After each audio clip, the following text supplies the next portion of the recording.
अस्सलाम वालेकुम। Exercise 4.3 question number 5। Question number 5 है solve the following system by reducing the augmented matrix to their echelon और reduce एचिलॉन form. इसका हम पहला पार्ट करते हैं। ठीक है, इसके अंदर ये हमारे पास क्वेश्चन दिया हुआ है, ये हमारा सिस्टम है, नॉन होमोजीनियस सिस्टम है।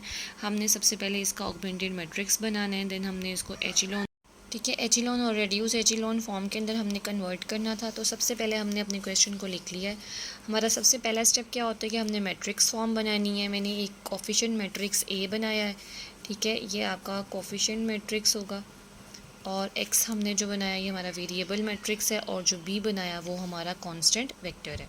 स्टेप 2 हमारे पास होगा कि हमने ऑगमेंटेड मैट्रिक्स बनाना है। ऑगमेंटेड मैट्रिक्स कैसे बनाते हैं कि मैट्रिक्स ए और बी इन दोनों को कंबाइन कर देते हैं। तो हम इसे ए बी से रिप्रेजेंट कर रहे हैं। ये हमने पूरा अपना ए मैट्रिक्स लिखा है, और इसके साथ हमने ये लाइन लगा के ये वाला हमने कॉलम अटैच किया है। ये बेसिकली हमारे पास ये वाला बी मैट्रिक्स है। एचिलॉन फॉर्म में हमने करना क्या होता है कि जो हमारे पास रो 1 की पहली लीडिंग एंट्री है वो 1 होनी चाहिए। ये आपकी रो 2 है, ये रो 3 है। 1 के नीचे जितनी भी आपकी रोज़ हैं उन सब के अंदर आपके पास वैल्यूज़ क्या बननी चाहिए? 0 बननी चाहिए। अब 0 बनने का क्या मेथड है? ये 2 कब 0 होगा? जब हम इसमें से 2 ही माइनस करेंगे तब ये 0 होगा। 5 कब 0 होगा? जब हम इसमें से 5 ही माइनस करेंगे तो ये तब 0 होगा। तो आपने क्या करना है, तो हम इसके अंदर सबसे पहले अपने इस 2 की लोकेशन देखेंगे। ये 2 कहाँ पड़ा हुआ है? ये हमारे पास रो 2 में पड़ा हुआ है, तो इसलिए हमने यहाँ पे रो 2 लिख दिया है। इसमें से हमने क्या माइनस करना है? 2 माइनस करना है। आपने किसकी हेल्प लेनी है? ये जो रो 1 है ये बेसिकली आप हेल्प ले रहे हैं।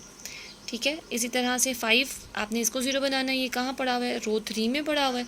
अब आपने रो 3 में से क्या करना है? 5 को सब्ट्रैक्ट कर देना है। आपने किसकी हेल्प लेनी है? जहाँ पे 1 मौजूद होगा, और 1 कहाँ मौजूद है? रो 1 में मौजूद है, इसलिए हम रो 1 की हेल्प ले रहे हैं। अच्छा, अब मैंने यहाँ पे जो है ये ऑपरेशंस हमने अप्लाई करने हैं। पहली रो 1 2 -1 एज इट इज़ आ जाएगी, और रो 2 में से आप क्या करेंगे? 2 को रो 1 से मल्टीप्लाई करके सब्ट्रैक्ट कर देंगे। जैसे रो 1 में 1 पड़ा हुआ है तो 2 1 दा 2, 2 - 2 क्या हो जाएगा? 0। अब रो 1 में क्या पड़ा हुआ है? 2, हमने इसे किससे मल्टीप्लाई करना है? 2 से। 2 2 दा 4, 3 - 4 -1, -2 से मल्टीप्लाई होगा +4 और 1 कितना हो गया? 5 हो गया। -2 -1 से मल्टीप्लाई होगा +2, और +2 और 1 कितना हो जाएगा? 3 हो जाएगा। ठीक है, इसी तरह से हमने क्या किया? रो 3 को अपडेट किया। 5 - 5 0, 4 - 10 -6, -3 - 10। ठीक है, जब आप 10 में से 3 माइनस करेंगे तो आपके पास 7 आएगा, और इसी तरह से जब आप 1 में 5 ऐड करेंगे तो आपके पास 6 आ जाएगा। ठीक है, अब आपके पास ये क्या हुआ है? ये 1 आपकी लीडिंग एंट्री थी, और इसके नीचे ये 0 बन चुके हैं। अब हमने क्या करना होता है? हमने ये सेकंड रो की जो आपके पास नॉन ज़ीरो एंट्री है, हमने इसको 1 बनाना होता है। ये क्या है? -1। अब -1 कब 1 बनेगा? जब आप इसको -1 से ही मल्टीप्लाई करेंगे। तो हमने क्या करना है? रो 2 को -1 से मल्टीप्लाई कर देना है। 0 से मल्टीप्लाई करेंगे 0 ही आएगा। -1 को -1 से मल्टीप्लाई करेंगे +1 आ जाएगा।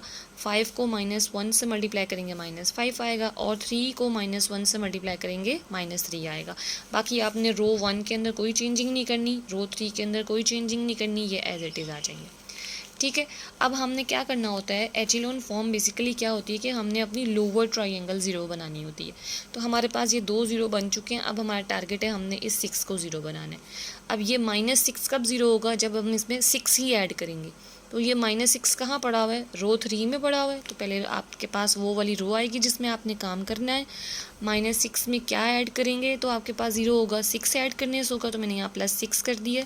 और 1 कहाँ पे है? 1 इसके ऊपर रो 2 में मौजूद है। तो हमने किसकी हेल्प लेनी है? 1 की हेल्प लेनी है। वो कहाँ पे पड़ा हुआ है? रो 2 में पड़ा हुआ है। किसके अंदर आपने 0 बनाना है? वो लोकेशन। किसके नंबर से बनाना है, और किस रो की आपने हेल्प लेनी है। ठीक है, ये 3 चीज़ें इसके अंदर इंपॉर्टेंट है। तो हम क्या करेंगे? -6 + 6 हमारे पास 0 हो जाएगा। 6 5 दा 30, 7 - 30 कितना होता है? -23, ये आ जाएगा। 6 - 6 3 दा 18, 6 - 18 करेंगे तो आपके पास 12 आ जाएगा, -12। अब नेक्स्ट हमारा टारगेट क्या होता है? ये लोअर ट्रायंगल 0 की बन चुकी है। एचिलॉन फॉर्म के अंदर हमारे पास जो हमारा मेन डायगोनल होता है ना, वो हमारे पास, अच्छा, जो हमारा मेन डायगोनल है ना, वो मेन डायगोनल 1 होना चाहिए। ठीक है। तो अब हमें इसकी जगह 1 चाहिए। मैंने आपको बताया था ये 1 कब बनेगा, 100 आता है, 200 आता है, -11 आता है, -23 आ रहा है, आपने इसी नंबर से इसको डिवाइड कर देना है। अब ये कौन सी रो है, ये रो 3 है, तो आप रो 3 को क्या करेंगे, डिवाइड कर देंगे -23 से, ये 1 बन जाएगा, माइनस माइनस से कैंसिल हो जाएगा। जब -12 को -23 से डिवाइड करेंगे, माइनस माइनस कैंसिल, ये 12/23 बन जाएगा। तो ये आपके पास आपकी एचेलॉन फॉर्म बन चुकी है, जिसमें लोअर ट्रायंगल 0 की बन रही है और मेन डायगोनल 1 का बन रहा है। अब हमने इसी को रेड्यूस एचेलॉन के अंदर कन्वर्ट करना। रेड्यूस एचेलॉन के अंदर हमारे पास लोअर के साथ साथ अपर ट्रायंगल भी 0 होती है। तो ये हमारा मैट्रिक्स हमारे पास बन चुका था। अब हमने इस 1 के ऊपर इसको भी 0 बनाना है, इसको भी 0 बनाना है और इसको भी 0 बनाना है। तो सबसे पहले हम इस वाले 1 के ऊपर काम करेंगे। ये -5 कहाँ पड़ा हुआ है, ये रो 2 में पड़ा हुआ है। -5 में क्या ऐड करते हैं, तो ये 0 होगा +5 ऐड करने से, ठीक है। और ये इसके नीचे आपने देखना है, पहले हम ऊपर देख रहे थे, अब हमने नीचे देखना है। तो नीचे हमारे पास 1, ये वाला 1 कहाँ मौजूद है, रो 3 में मौजूद है। तो हमने क्या किया कि हम रो 2 के एलिमेंट को 0 बनाना चाहते हैं, तो रो 2 क्या ऐड करने से 0 हो रहा है, 5 ऐड करने से 0 हो रहा है। किसकी हेल्प ले रहे हैं, रो 3 की हेल्प ले रहे हैं। इसी तरह से ये -2 ये कहाँ पर है, ये रो 1 में है, तो हमने इसको 0 बनाना है, तो इसलिए हमने रो 1 लिखा है।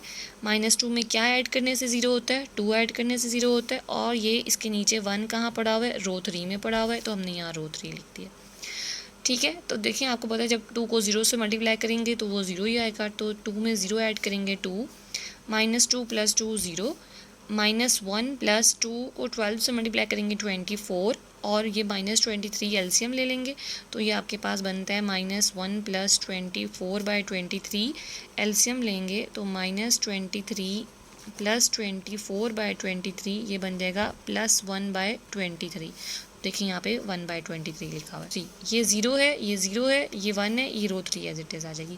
रो 2 के अंदर हमने इस एलिमेंट को 0 किया था, तो 1 + 0 1 ही आ जाएगा, -5 + 0 +5 ये 0 आ जाएगा, और -3 अब हमने क्या किया है, इसमें 5 ऐड किया है और उसे किससे मल्टीप्लाई करना है, रो 3 से, तो यहाँ पे क्या आ जाएगा 12/23, ठीक है। 12 5 = 60 एंड 3 को 23 से मल्टीप्लाई करेंगे, आपके पास 69 आ जाएगा। तो यहाँ से अब आपने क्या करना है कि इसको मज़ीद सॉल्व करना है। तो आपने अब ये देखिए ये 1 के ऊपर आपके पास 2 मौजूद है। अब हमने इसको 0 बनाना है, क्योंकि लोअर ट्रायंगल 0 की बनी हुई है, हमें अपर ट्रायंगल भी 0 की ही बनानी है, ठीक है। तो जब हम इसको 0 बनाना स्टार्ट करेंगे तो ये 2 को हमने देखना है कि ये कहाँ मौजूद है, ये रो 1 में मौजूद है, और इसके नीचे वाली एंट्री 1 ये कहाँ पर है, ये रो 2 में है।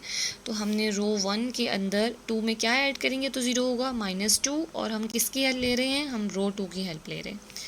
तो 1 - 2 - 2 0 होता है, 0 - 0 0 आ जाएगा, 1/23 माइनस प्लस 9 to the 18 18/23, 1/23 + 18/23 ये आपके पास 19/23 बनेगा। और ये -69 बना था, प्लस 12 5 = 60, तो -69 + 60 -9 होता है, तो ये -9/23 आ रहा है। अब आप देखें आपके पास लोअर ट्रायंगल भी 0 की बन चुकी है, अपर ट्रायंगल भी 0 की बन चुकी है। ये जो पहला कॉलम था इसमें हमने x1 की वैल्यूज़ लिखी थी, दूसरे कॉलम में हमने y1 की वैल्यूज़ लिखी थी, और तीसरे कॉलम में हमने z1 की वैल्यूज़ लिखी थी। तो अगर हम देखें तो पहली रो के अंदर सिर्फ x1 है, y1 और z1 0 है, तो x1 की वैल्यू 19/23 आ जाएगी। सेकेंड रो देखेंगे तो उसके अंदर जस्ट y1 की वैल्यू मौजूद है, x1 और z1 0 है, तो हमारे पास y1 की वैल्यू -9/23 आ जाएगी। थर्ड रो के अंदर देखेंगे तो x1 और y1 दोनों 0 हैं, z1 की वैल्यू मौजूद है, तो z1 की वैल्यू 12/23 आ जाएगी। हमारे पास सोल्यूशन एग्जिस्ट कर रहा है, सोल्यूशन एग्जिस्ट करता है तो सिस्टम कंसिस्टेंट होता है, और अगर हमारे पास सोल्यूशन नॉन ज़ीरो हो तो सोल्यूशन हमारा नॉन ट्रिवियल होता है, ठीक है। आपने इसी क्वेश्चन को अच्छी तरह से करना है, और इसी के रिमेनिंग 2 पार्ट्स जो हैं वो आपका होमवर्क है। Thank you.